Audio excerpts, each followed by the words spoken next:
السلام عليكم ورحمة الله وبركاته. الحمد لله الذي لا تراه الدين ولا تخالطه الذنوب ولا يسلكه الوصف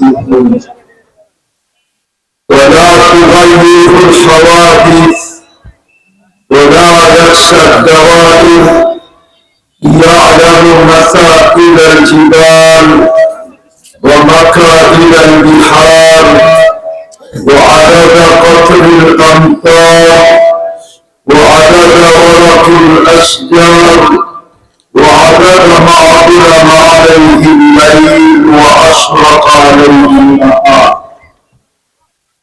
ولا تغادر منه سماء ولا أرض أرضا ولا بحر ما في قاري ولا جبل ما في الوادي،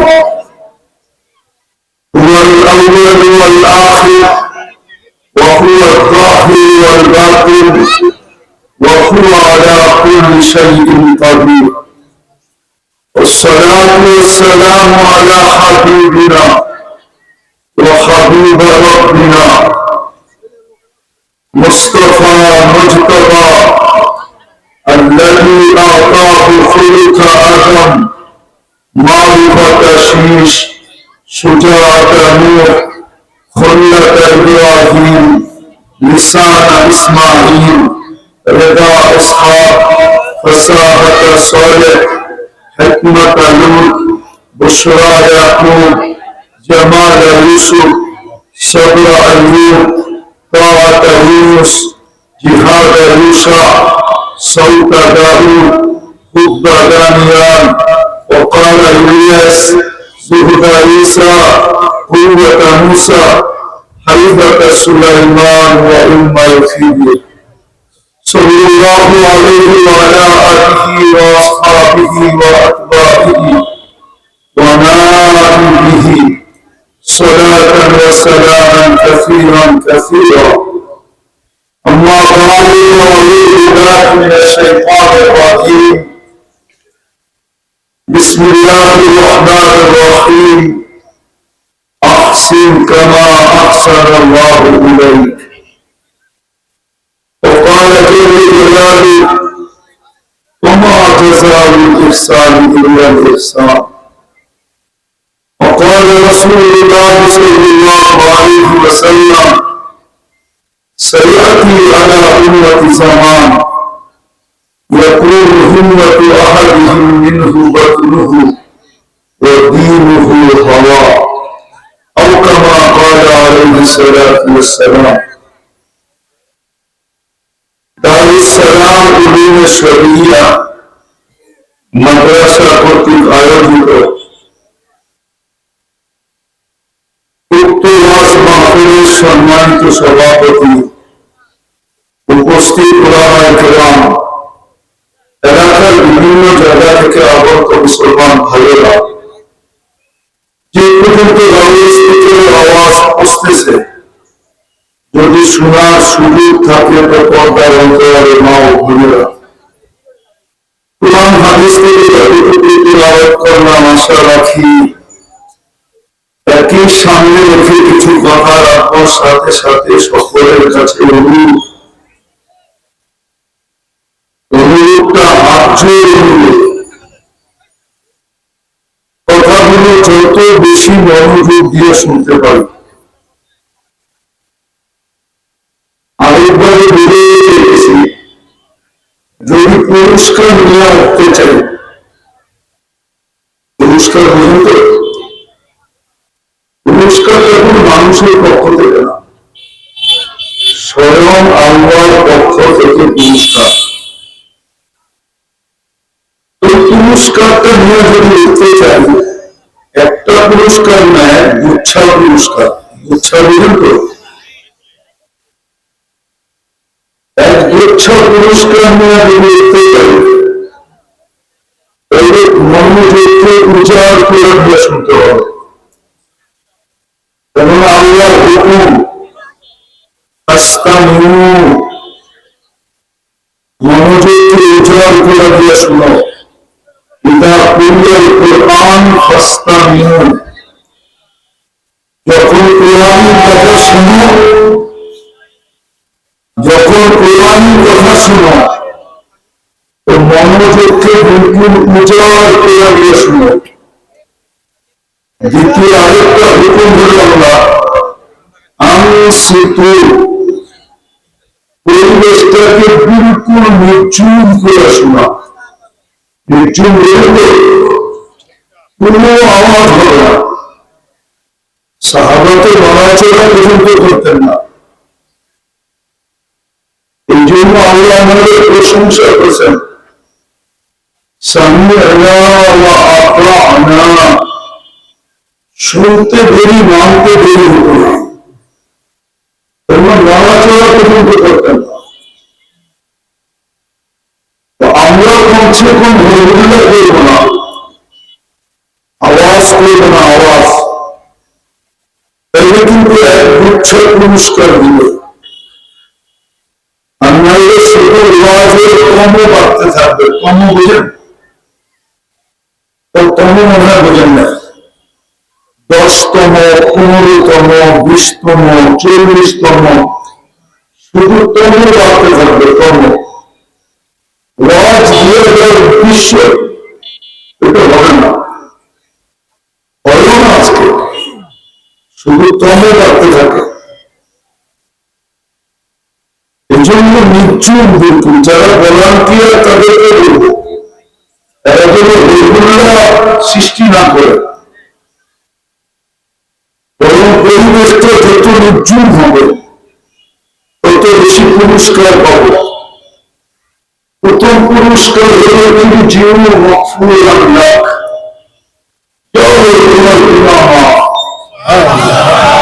আর কি চান? আরো কিছু চান? গুনাহ মাফ হলেই তো জান্নাত মিলবে, ঠিক না? না মিলবে না?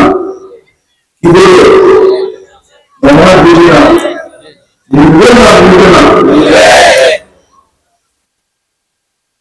গুনাহ মাফ হলেই তো জান্নাত মিলবে।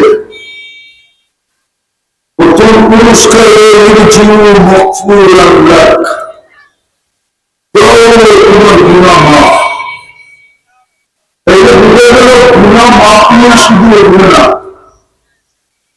সাথে সাথে জান্নাতের মালিক হলো, অধিকারী হলো। জান্নাত চিনে যুবকরা? চিনে তোমার জান্নাত চিনে না? চিনে? চিনে? চিনে চুলে স্টেজে লাগিয়ে দেব। যদি জান্নাত চিনত তাহলে মেটে দেখা চুল কাটতো কেন? যদি জান্নাত চিনত তাহলে 14 তারিখ উদযাপন করতো কেন? বলে না? বলে না? যদি জান্নাত চিনত তো 31st নাইট করতো কেন? যদি জান্নাত চিনত তাহলে নবীর আদর্শ ছাড়তো কেন? যদি জান্নাতই চিনত তাহলে মাহবুবরা ব্যবহারটা চলতে কেন? বুঝা গেল আমরা জান্নাত চিনি না, জান্নাতের ধারণা নাই আমাদের। আর যেটার ধারণা না থাকে ওটার জন্য চেষ্টাও থাকে না। কি থাকে না? চেষ্টা থাকে না। আজকে জান্নাতের চেষ্টা নাই, জান্নাতের আলোচনাই নেই। জান্নাত জিনিসটা কি? জান্নাতের কি নাই? রাখেন, এটা আমি চিনি, এটা লিখতে আছে। এটা টাইমে বলো যে আওয়াজ টানবো না। কানেরটা নিয়ে আসুন, কানেরটা মুসিবত থেকে। এটা লিখতে আছে, এটা আমি চিনি, আমাকে চিনাই পারবে না। অনেক বছর সরকার থেকে চলে আসছি এখানে, না তারা দুনিয়া ঘুরার পরে বাংলাদেশে নামছি, এরা আমি নামি না। যেটা বুঝে নিয়েছিলাম শয়তান ইত্যাদি করবে, শয়তান ওয়াজ শুনতে আওয়াজ লাগে, ওয়াজ শুনতে গেলে একটু আগে বললাম না মনোযোগ লাগে, আর গান শুনতে গেলে আওয়াজ লাগে। দেবের আওয়াজ ব্যতীত যে গান গায় এর ভিতরে শক্তি আসে না, আর যুবকদের কোমরে শক্তি আসে না, নাচতে মজা পায় না। যত বেশি আওয়াজ হবে গানের তত বেশি যুবকদের শরীরে শক্তি হবে আর ডান্স করতে মজা হবে, ঠিক না? ওয়াজে আওয়াজ লাগবে না, আল্লাহর কাছে কি শব্দ নাই? তাহলে আল্লাহ কেন ফাস্তা নিয়ে বলবে? বুঝা গেল ওয়াজে মনোযোগ লাগে। আল্লাহর কালাম, আল্লাহর কথা, এটা মনোযোগ যত বেশি হবে তত বেশি বুঝে আসবে, ভুলে কাটবে। ওয়াজের জন্য আওয়াজ দরকার নেই। প্রমাণ দিব একটা, 16 লক্ষ সাহাবায়ে কেরাম ছিলেন, ওইখানে লাউড স্পিকার কোথাও ছিল, কিন্তু এক সাহাবীও তো বলতে পারবে না যে আমি আল্লাহ রাসূলের কথা শুনি নাই। এখানে মনোযোগ এত ছিল, মনোযোগ তার কথা শোনা দিছে। আপনি মনোযোগ দেন, আওয়াজের দিকে দেখেন না, মনোযোগের দিকে দেখেন না। কথা এখান থেকে আসে না, কথা এখান থেকে আসে। এই জন্য যেটা বুঝাইতেছিলাম, আওয়াজের দিকে তাকান না, এটা ঘুরে গেল ওইদিকে, এটা ঘুরে ওইদিকে, এটা ঘুরে ওইদিকে, আওয়াজ শুনবে, ঘুরে গেল। আমার আওয়াজ আমাকে শোনা মাথা নষ্ট করতে হবে না, এটা ঘুরে গেল। এটা সিনেমা গানের স্টেজে লাগে, যাবে না। যেটা বুঝিয়ে দিচ্ছিলাম, হ্যাঁ শয়তান এখান থেকে আজকে আমি যা দেখতেছি, শয়তান আজকে অনুষ্ঠান নিয়ে হচ্ছে দিবে না।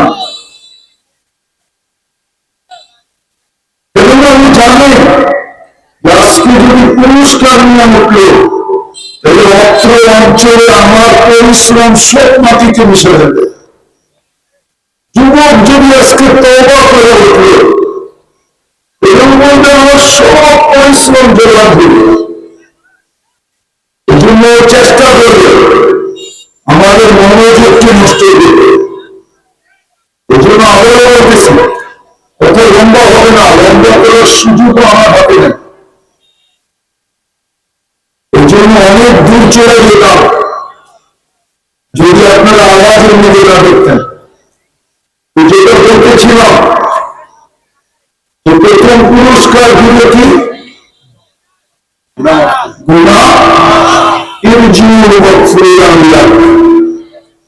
আর গুনাহ মাফ হতে দেরি, জান্নাত মিলতে দেরি হবে না।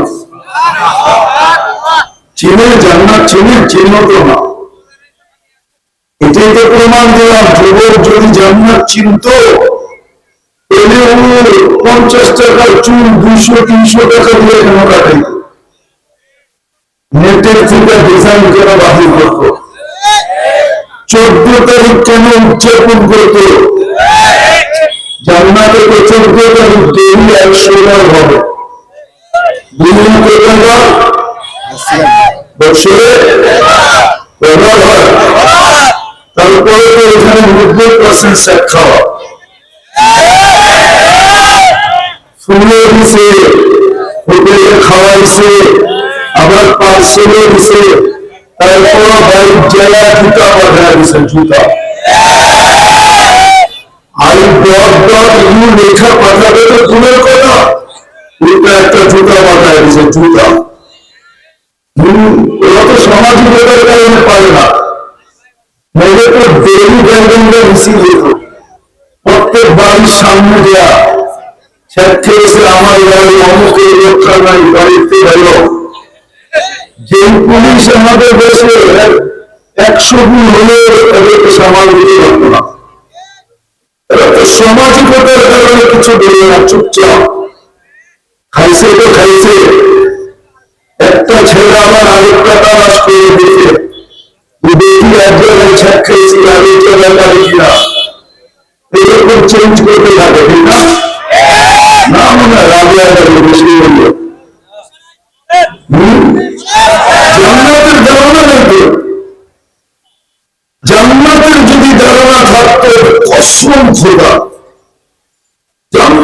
যদি ধারণা থাকতো তাহলে আমাদের জীবনে দুই জিনিস থাকতো না, অভিযোগ আর চাহিদা আমাদের জীবনে থাকতো না। আমাদের ঘরে অভিযোগ আর চাহিদা থাকতো না, আমাদের ঘর অভিযোগ আর চাহিদা দিয়ে হওয়া।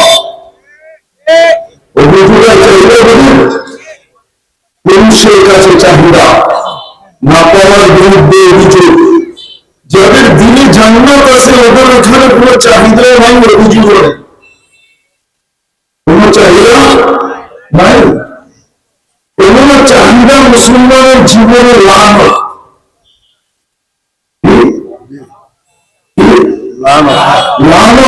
অভিযোগ আরো বড় লানত। দুটা তো মুসলমানের জীবনে থাকতো না। চাহিদা যে মুসলমানের জীবনে লানত, এটার প্রমাণ দিতেছি বুখারী শরীফ থেকে।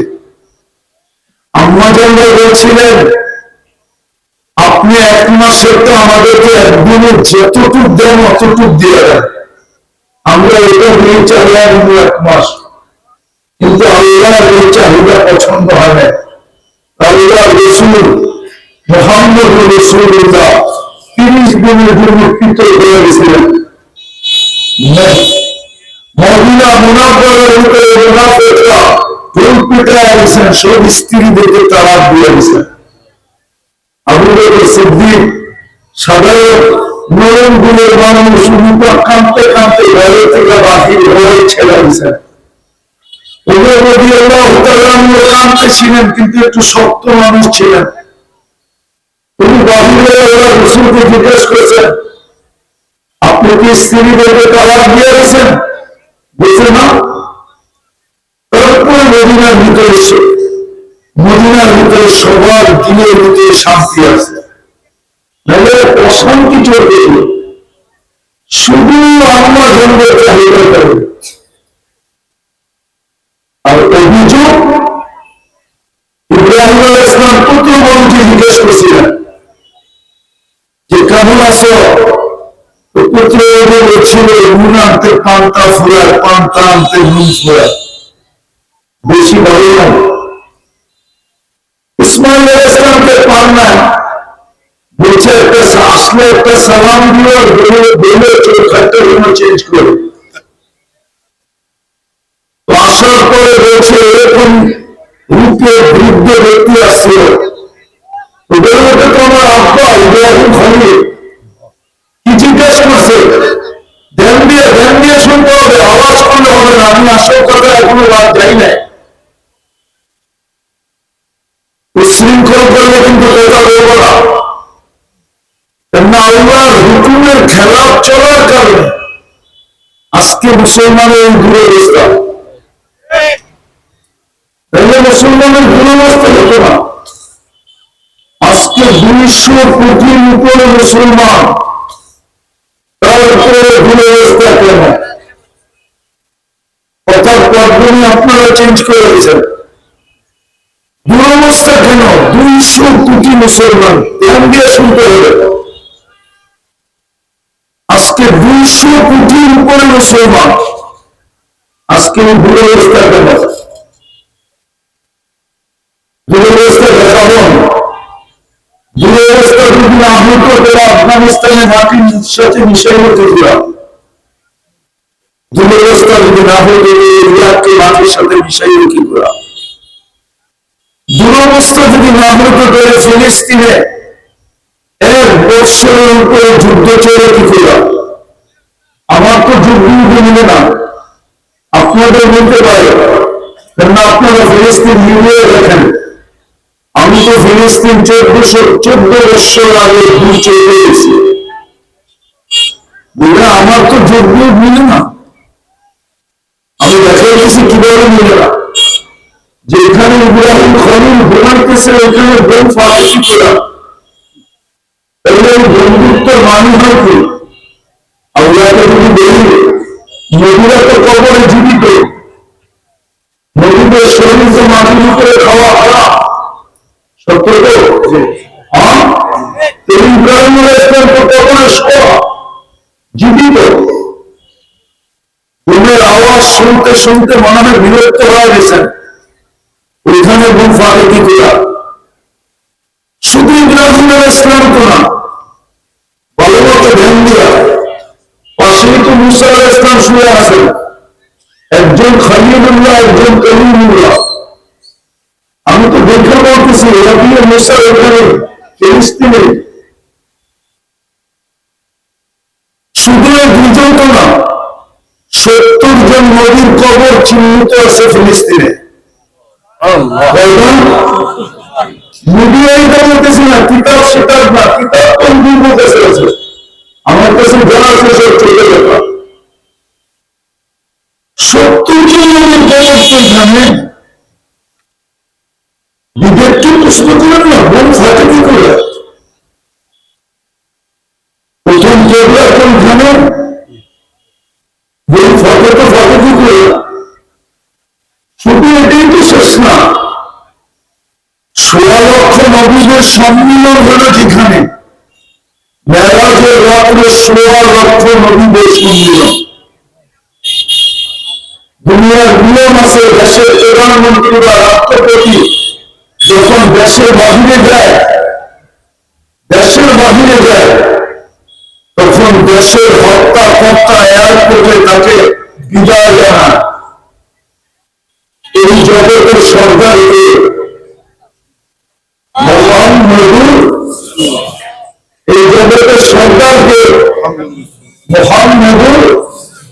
রাসূলুল্লাহ, উনি যাবে আল্লাহর সাক্ষাতে। ওনাকে বিদায় দেওয়ার জন্য তো নবী রাসূলই আসা উচিত, ঠিক না? উচিত না? এই জন্য সব নবীরা আসছেন বিদায় জানাইতে। আমাদের তো কপালে যাওয়া নাই, ওইখানে কেউ যেতে পারে না। আপনি একাই যাবেন, আমরা তো আপনারই সঙ্গী। আপনি জগতের সরকার বটে, আমরা কর্মকর্তা বটে, আপনাকে বিদায় জানাতে আসলাম।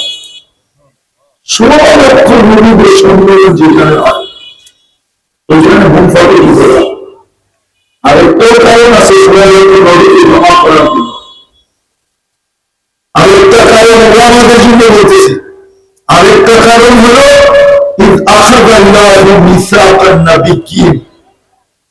রুহের জগতে যখন নবীদের থেকে আল্লাহ অঙ্গীকার নিয়েছিলেন, এটা রুহের জগৎ ছিল।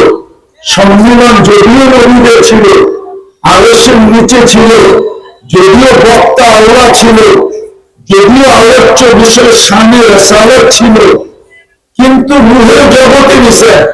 রুহ তো রুহই কেউ কাউকে রেখে দেয়। এই সম্মেলনের জন্য ছিল যে বন্ধু তো অস্তিত্বে চলে আসে, তোমরা অস্তিত্বে চলে আসছে, আসলে দেখো আমি বন্ধু বানাইলাম কেন? বন্ধুর দিদারের জন্য সম্মেলন ছিল, দিদারে রাসূল, দিদারে হাবিবের জন্য সম্মেলন ছিল। মনে হয় একমত হবে না ওরা।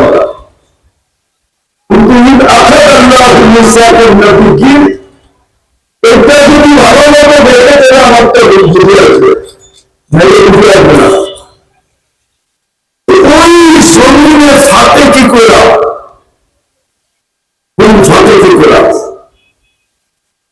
মক্কাকে তো বললেন মাসাবাতান লিন-নাসি আমনা, বাইতুল মুকাদ্দাসকে তো বললেন বারাকনা হাওলা। এখানে ঠিকানা বললেন, এখানে তো বরকত ছড়াইলেন, এইখানে বোম ফাটে কি করা? কি করে বোম ফাটে? আমার তো চুটনিও কে দিলে না যে বোম কি করে ফাটে ফিলিস্তিনে। আপনারা আমাকে বলে গেলেন। দ্বিতীয় আগামী দেখে গেছি, আল্লাহর তো অঙ্গীকার ছিল আমাদের সাথে,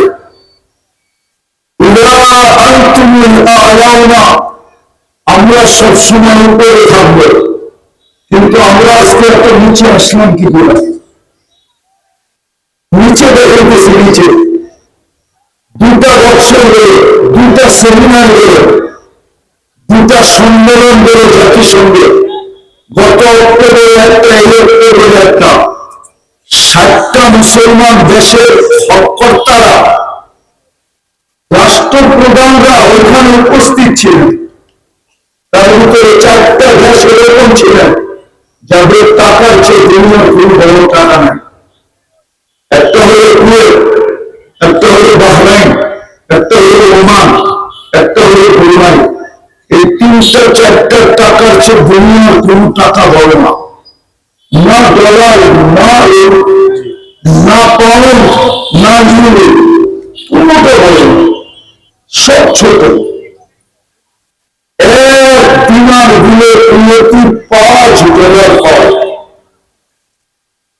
1000 দিলে 5000 পাওয়া যায়, 1 লাখ দিলে 5 লাখ পাওয়া যায়, 1 কোটি দিলে 5 কোটি পাওয়া যায়।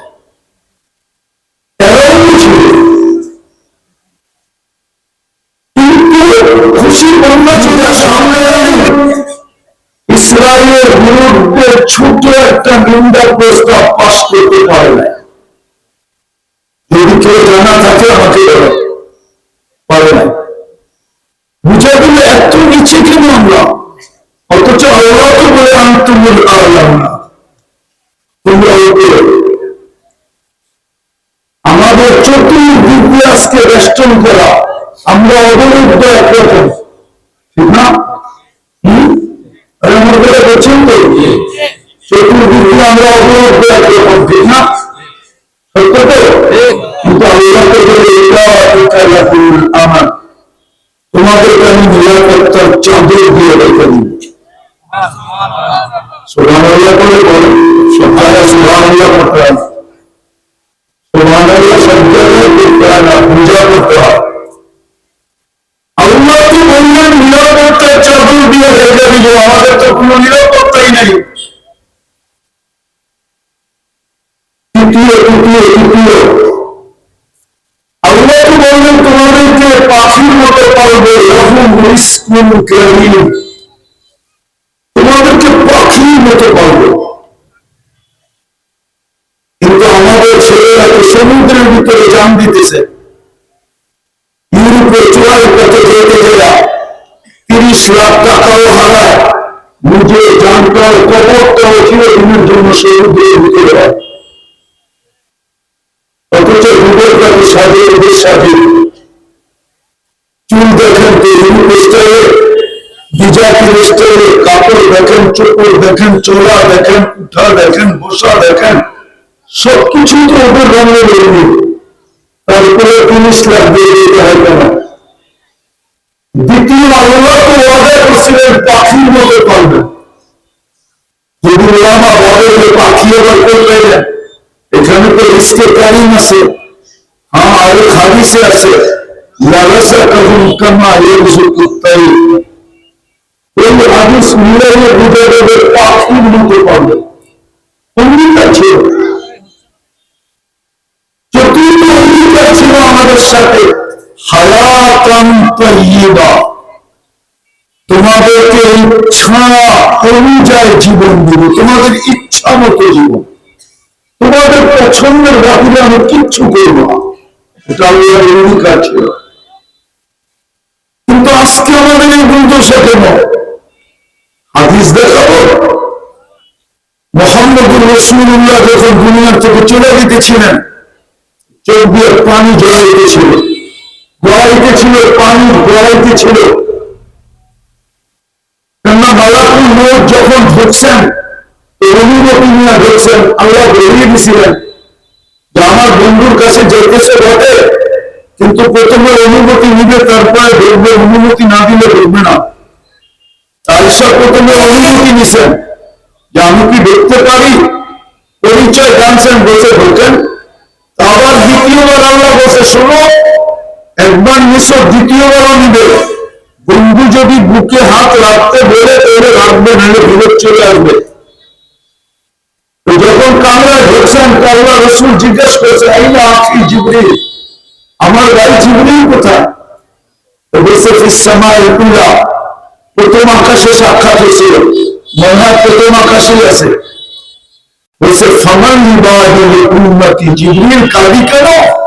আমার পর উম্মতকে কে দেখে রাখবে, এই জন্য আমার চোখে পানি। তো জিবরিল জবাব নিয়ে আসছেন যে আপনার রব বলতেছে লা ইয়াতরুকু উম্মাতাকা ওয়াহদা, আপনি উম্মতকে একা ছাড়বে না, ওয়া ফারদা, আপনি উম্মতকে একা একই রাখবে না, আপনার রব দেখা রাখবে। আমি যদি আল্লাহকে তাখাইয়ুরান প্রশ্ন করি যে আল্লাহ আজকে দেখেন না, তো দেখেন না কেন? আমার কথা বুঝতেছেন তো? আজকে কেন আমাদেরকে দেখতেছেন না আপনি? আফগানিস্তান মাটিতে মিশে গেল, ইরাক মাটিতে মিশে গেল, বসনিয়ার মুসলমান গণহত্যা হল, ফিলিস্তিন মাটিতে মিশতেছে, লেবানন মাটিতে মিশতেছে, সারা দুনিয়ার মুসলমানের দুরবস্থা। আপনি আমাদেরকে দেখেন না, তো দেখেন না কেন? বুঝতে পারলাম বলি? আজকে এই দুরবস্থা কেন? শুধু কারণ একটাই, আর কোনো কারণ নেই। মানুষ চিল্লাইলে লাভ হবে না। আপনাদের এখানে সবচেয়ে বড় মাদ্রাসা মুক্তানন্দ সাহেব বসা আছে ডান দিকে, চিল্লাইলে কাজ হবে না।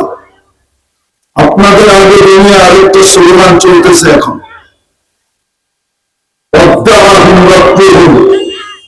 এখন আল্লাহ মুসলমানের পক্ষে না, এই স্লোগান কিন্তু চলতেছে। ওলামা একমত হবে না বলা হয়, আবার কে লেখা শুরু করে উনি করতে পারেনি। অদ্দোহা নাজিল হওয়ার আগে অনেকদিন ওহি বন্ধ ছিল।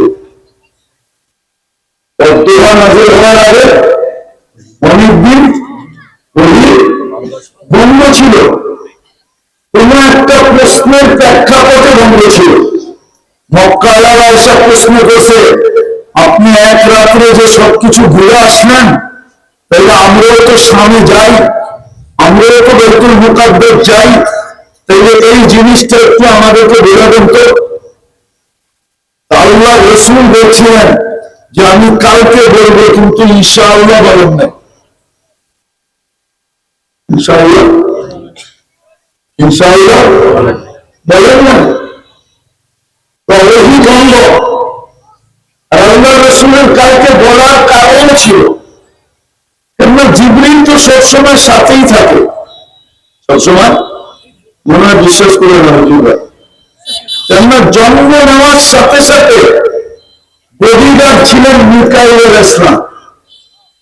জন্ম নেওয়ার সাথে সাথে বন্ধুর বডিগার্ডকে মিকাইল আলাইহিস সালাম। এই জন্য হালিমা সাদিয়া ওইখানে যখন ছিলেন আল্লাহ রাসূল, তো ইহুদি আলেমদের জামাত যেতেছিল, আলেমদের জামাত, আল্লাহ রাসূল বাচ্চাদের সাথে বাহিরে খেলতেছিলেন, হঠাৎ চোখ পড়ে গেছে। তো সব দাঁড়ায় বলতেছে ইন্নাহু হু, মনে হয় এটাই ওটা, এটাই এটাই ওটা নবী আখিরুল জামান। কিন্তু আমাদের ভিতর থেকে তো আসে না, হাতের কাছে বিলকুল, যা করার এখনই করার সুযোগ, ঠিক না? ওরা দুইজনকে পাঠাইছেন যে যারা একটু ভালো মতো দেখো, পিঠের কাপড় উঠায় দেখছে, উল্টায় দেখছে, পাল্টায় দেখছে। আয়েশা বলতেছে ওয়াল্লাহি ইন্নাহু হু, খোদার কসম এটাই ওইটা। এই দুইজনকে নির্ধারণ করছে, যাও, যখন কমপ্লিট হয়ে গেল আমাদের যাচাই বাছাই, হত্যা করো। 1% সন্দেহ ছিল, 1%। কয় পার্সেন্ট? হত্যা করো। যখন আসছে তো মিকাইল আলাইহিস সালাম আল্লাহ রাসূলকে গায়েব করে ফেলেছে। ওরা চিৎকার দিয়ে বলছে ওয়াল্লাহি ওয়াল্লাহি ইন্নাহু হু ওয়ালাকিন লা তাকদির, তোমরা কতল করার ক্ষমতা পাবে না। এটাও আমাদের কিতাবে লেখা আছে, কমপ্লিট হয়ে গেছে। তো জন্মের সাথে সাথে তো মিকাইল আলাইহিস সালাম সাথে ছিলেন। তো 15 বছর বয়স হয়, প্রাপ্ত বয়স, তো জিবরিল আলাইহিস সালামকে আল্লাহ অ্যাড করেন। 15 বছর বয়স থেকে কিন্তু জিবরিল আলাইহিস সালাম আল্লাহ রাসূলের বডিগার্ড, কিন্তু দেখেন না, কিন্তু বডিগার্ড দুজন, মিকাইল আর কে? আর যেদিন থেকে ওহী পাইছেন ওদিন থেকে তো সাথে, ঠিক না? হ্যাঁ,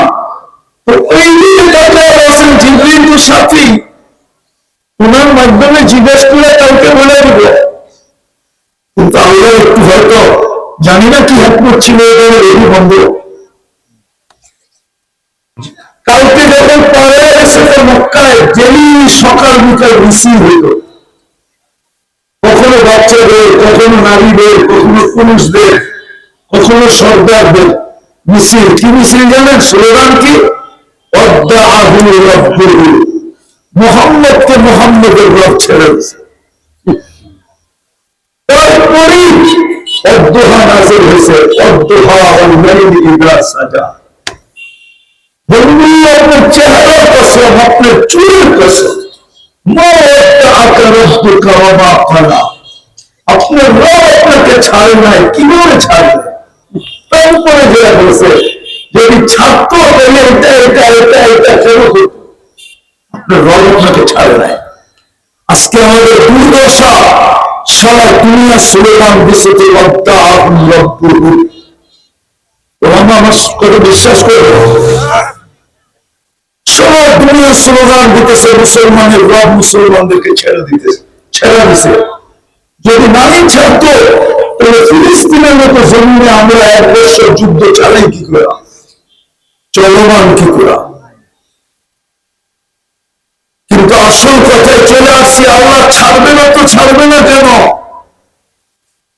আল্লাহ ছাড়বে না তো আমাদেরকে ছাড়বে না কেন? ছাড়বে না কেন? ছাড়বে না বলেন, কেন ছাড়বে না? হাতে সময় নাই, মেয়েরা আরো খোলা উচিত ছিল। ছাড়বে না তো ছাড়বে না কেন? পরের দিনও সহ্য করা যায়, আপন জনের ফুলের টোকাও সহ্য করা যায় না, পরের পাথরও সহ্য করা যায়। যে উম্মতকে আল্লাহ নিজের কুদরতি হাতে বাছাই করেন, কোন কুরআন বলে আমি তোমাদেরকে কুদরতি হাতে বাছাই করছি, বাছাই করে আলাদা করছেন। এই জন্যই তো মুসা আলাইহিস সালাম জিজ্ঞাসা করছিলেন, তুই পাহাড়ে যখন আমি যাই তখন আমার মনে উঠছিল যে এখানেই তো এই কতব কতব হয়েছিল, যে তোরা উঠেই তো দেখি খালি উম্মতে মুহাম্মাদি উম্মতে মুহাম্মাদি বদায় নেহায় আছে। এক সময় উনি বলছিলেন আমার তৌরাত কিতাব দরকার নাই, উম্মতে মুহাম্মদ, আমাকে উম্মতে মুহাম্মদ বানায় দেন। সম্ভব না, সাবাবতা মিনহুম, তুমি অনেক আগে চলে আসছো, ওরা অনেক পরে চলে আসবে।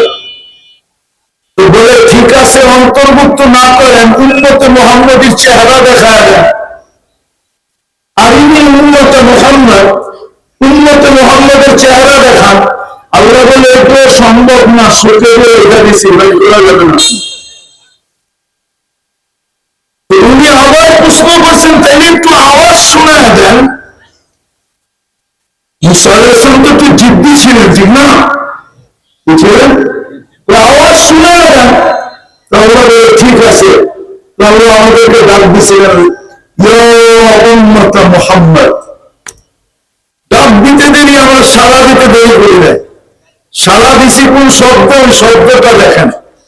আমরা সবাই সারা দিছি লাব্বাইক আল্লাহুম্মা লাব্বাইক লাব্বাইক ওয়া সাদাইক।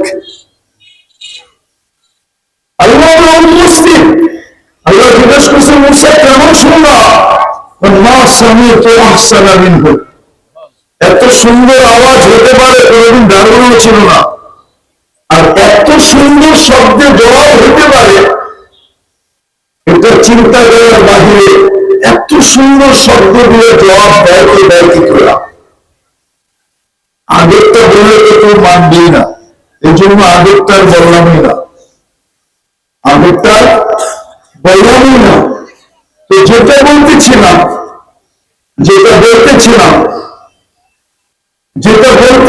চলে গেছি অনেক দূরে।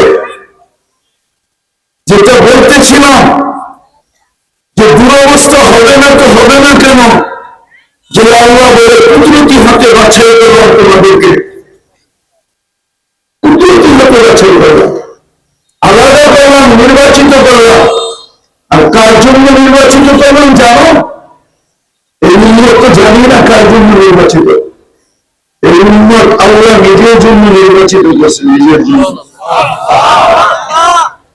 আরে জোরে বলেন না, এই উম্মতকে আল্লাহ নিজের জন্য নির্বাচিত করছে, নিজের জন্য। তাহলে আমাদের জন্য কাকে নির্বাচিত করছে? আমাদের জন্য নবীজিকে নির্বাচিত করছে। নবীজি আমাদের জন্য নির্বাচিত, আমরা কার জন্য নির্বাচিত? প্রমাণ দিতেছি, প্রমাণ প্রমাণে আছে। সুহাদা আলান নাস, কিয়ামতের দিন ওরা বিচার কার্য চালাবে, কিন্তু সাক্ষী ছাড়া বিচার হবে তো হবে কি করে? আর বিচার কার্য করবে সরকার, ঠিক না? সরকারের সাক্ষীকে রাজ সাক্ষী বলা হয়, ঠিক না? সত্য তো? রাজ সাক্ষীর দায়িত্ব কার উপরে? আরে বলেন না, সরকারের উপরে। সরকারের রাজ সাক্ষীর দায়িত্ব কার উপরে? সরকারের উপরে।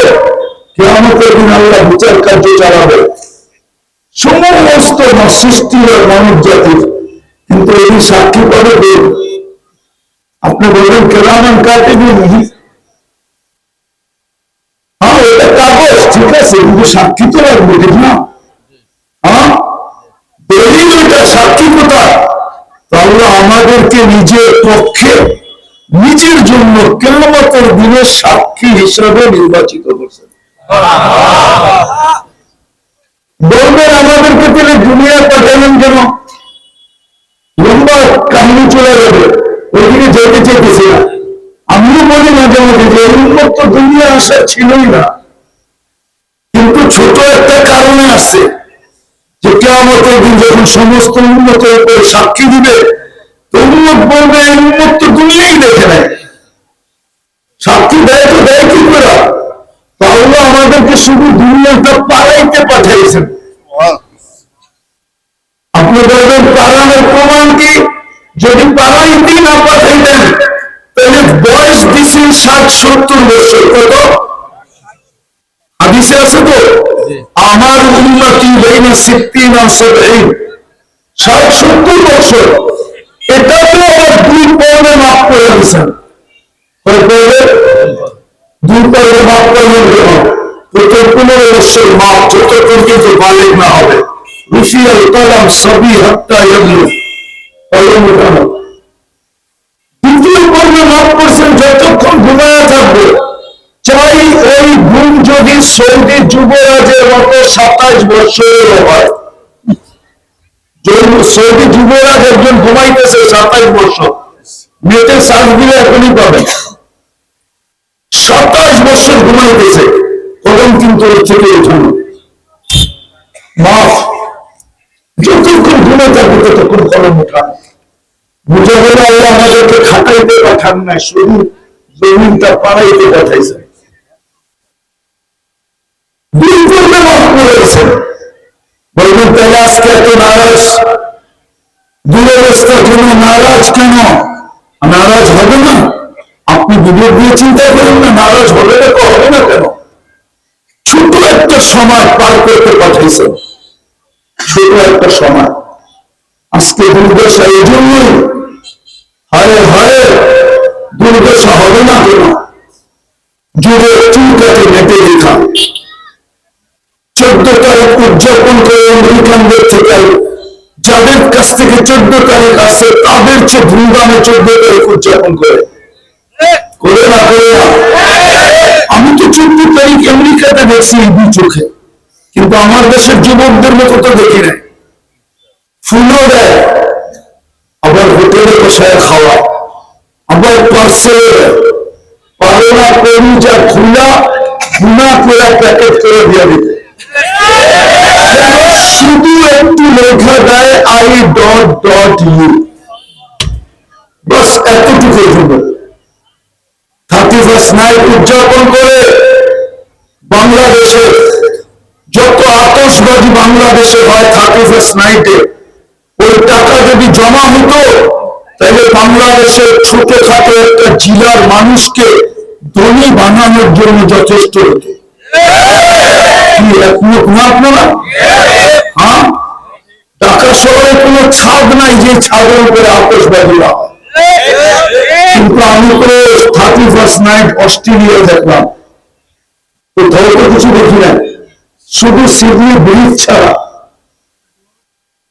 যত ছবি আসে নেটের ভিতরে শুধু সিডনি ব্রিজের টাই আসে, আর কোনো ছবি আসে না।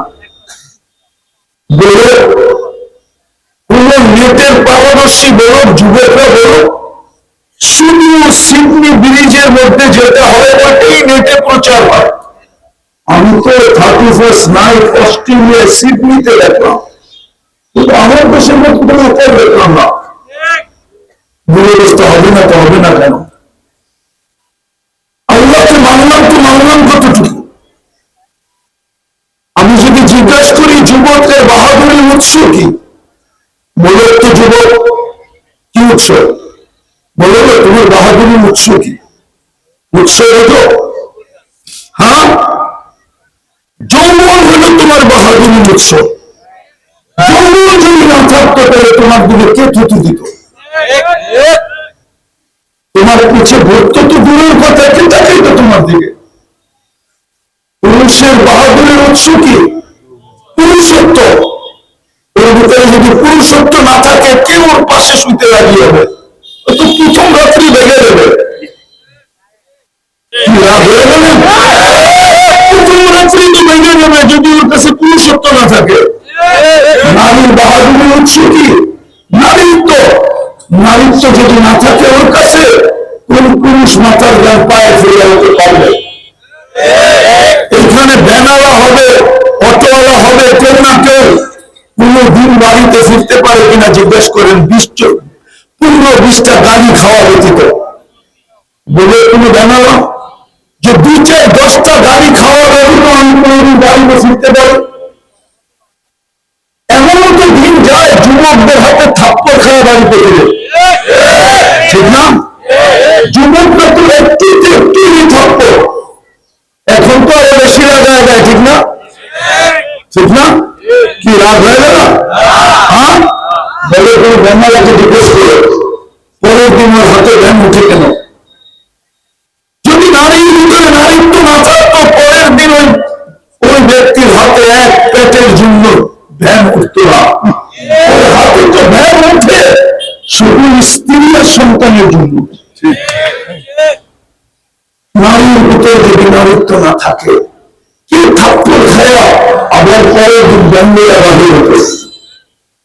যদি নারীত্ব না থাকতো, টাকাওয়ালার বাহাদুরি টাকা, পয়সাওয়ালার বাহাদুরি পয়সা, জমিওয়ালার বাহাদুরি জমি, আধিপত্যওয়ালার বাহাদুরি আধিপত্য, ক্ষমতাওয়ালার বাহাদুরি ক্ষমতা, শিক্ষিতের বাহাদুরি শিক্ষা।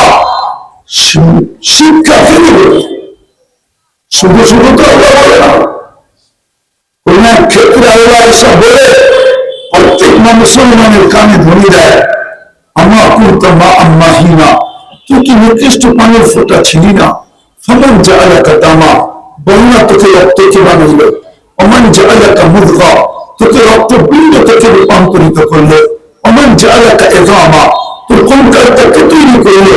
ওমান কাসা আলাইহি রাহমা, বন্যা এটার উপর সুন্দর নিখুঁত ভাবে চামড়ার বস্তুর আবরণকে চড়াইল। আমার কুনতা সগীরা, মনে কি পড়ে না তুই কতটুকু ছোট ছিলি? ফামান কাব্বারা, বন্যা তোকে বড় কি করলো? আমার কুনতা দাঈফা, তুই মার পেটের থেকে কি দুর্বল আসিস নাই? বন্যা তোকে শক্তিশালী সুঠামত্বকে দিল। আমার কুনতা জাহিলা, তুই মার পেটের থেকে কি অজ্ঞ আসিস নাই? বন্যা ফামান আল্লামা, তোকে শিক্ষাকে দিল।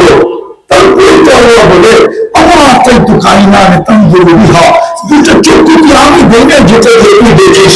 আমার আত্মাই তো কাউদুনা তাসমাউ বিহা, দুটো কান কি আমি দেখে যেটা তুই শুনিস। আমার আত্মাই তো লিসানান তানতিকু বিহি, বাকশক্তি কি আমি দেখে তুই বলিস। আমার আত্মাই তো আকলান তুমাইয়িজু বিহি, আমি কি তোকে ভালো মন্দ বোঝার মতো একটা ব্রেন দেই না যেটা দিয়ে তুই ভালো মন্দ বুঝিস। আমার আত্মাই তো কালবান তাতাফাক্কারু বিহা, আমি দিল দেই না যেটা দিয়ে তুই চিন্তার বোঝা উঠাইস। আমার আত্মাই তো কালবান তাফতিশু বিহা, আমি কি দুটো হাত দেই না যেটা দিয়ে তুই কর্ম করিস। আমাকে দুটা পথ এনে যেটা দিয়ে তুই চলিস, আমার তুই ওটা দাও ওটা দাও ওটা দাও ওটা দাও, আমি কি এটা তোকে দেই নাই? আমি কই চলবি বল, কই চলবি? আমার চেয়ে বড় দাতার সন্ধান কি তোর কাছে আছে? যে আমার চেয়ে বড় দাতা ও যুবক বলো না আল্লাহর চেয়ে বড় দাতা চলেছে? হ্যাঁ হ্যাঁ, সারাদিন নাফরমানি কার বলো না? হ্যাঁ, ও যুবক তোমরা তুমি নাফরমানি করো, বলে দিলেন বলে দিলেন রাগ হয়ে যাবে না তো? হ্যাঁ, মোবাইলে দেখতে দেখতে দুই তিন বন্ধু মিলে একসাথে দেখে একটা রেখারে খোঁচা দেয়, দেখছোস পুরো জোশে চলে আসে, কি করবে? মোবাইলের ভিতরে তো হাত দেখে না, সেমনি কোথায় নাচে এগুলো জানে না, এখন কি করবে? মোবাইলে টাচ করেই মজা দেয়, মোবাইলে টাচ করে তারপরে চুমা দেয়,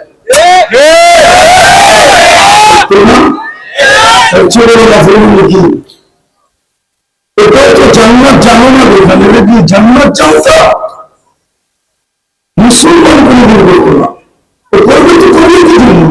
ওর জন্য তো ওই ঠোঁট বানানো আছে,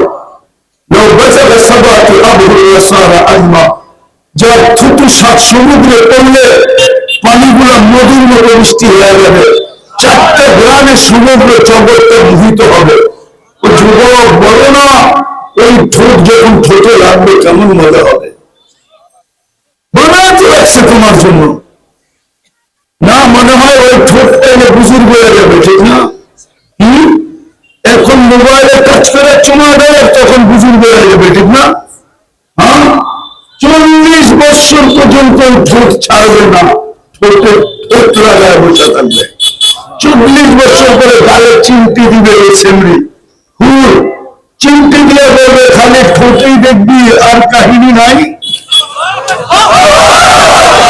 ওই কাহিনী আল্লাহ বানায় রাখছে, হাঁটু পর্যন্ত মুস্ক দিয়া, কোমর পর্যন্ত আম্বার দিয়া, কাপ পর্যন্ত জাফরান দিয়া চেহারা বানাইছে হোয়াইট কাফুর দিয়া, 120 ফিট লম্বা হবে, চুল দিয়ে 120 ফিট লম্বা হবে।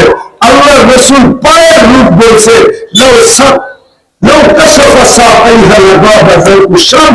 দুটা পা ফেলে দিলে সূর্য চিরদিনের জন্য আলো হারায় ফেলবে, পুরো শরীরে কেমন রূপ হবে? আজকে হাসি দিলে দুনিয়া খুললা পারি আমি, সময় নাই আমার কাছে, নাইলে যুবক করে পারি আমি রাত্রে যায় আমি বালিশ কামড়াতি, আছে আমার কাছে, আমি পারি, আল্লাহ দিছে, আল্লাহর দান, এই জন্য বলতেছি পারি, আমি পারি, এমন বড় বলবো রাত্রে যায় খালি বালিশ কামড়াবো, আর খালি চিন্তা করবো কখন মরবো আর জান্নাতে যাবো। ওই জান্নাত বানায় রাখছে, কিন্তু বুঝাইতেছিলাম আজকে দুরবস্থা কেন? আল্লাহর হুকুম না মানার কারণে দুরবস্থা। 24 ঘন্টা যে আল্লাহ সুরক্ষা করেন, সবকিছু যদি দিলেন, জানি না গাইবান্ধার আশা হবে কি না হবে, শোনা যায় জমিন তো প্রতিদিন বলে আল্লাহ করলে জমিন তো প্রতিদিন বলে আল্লাহ অনুমতি দেন না, কি করবে? আদম ফি বাতনি, আমি মানুষকে পেটে নিয়ে নিব। আল্লাহ জিজ্ঞেস করে কেন? রিজিক আপনার খায়, আপনার নাফরমানি করে। যুবকটার জন্ম দিয়ে